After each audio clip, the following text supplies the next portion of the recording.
How's it going, everyone? Another jewelry video here for you. Have this beautiful bracelet, silver with rose gold on top.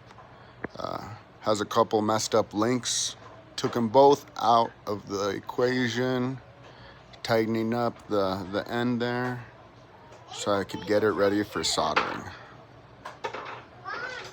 Well, there's the setup.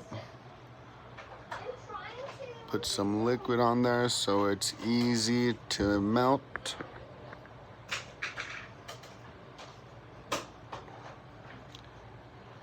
And there's my bead of soldering. You gotta always heat up the piece real good, especially when it's silver. The melting temperature is so much higher than gold. There, just filled in, as you can see. Now the polish, and this is a finished product.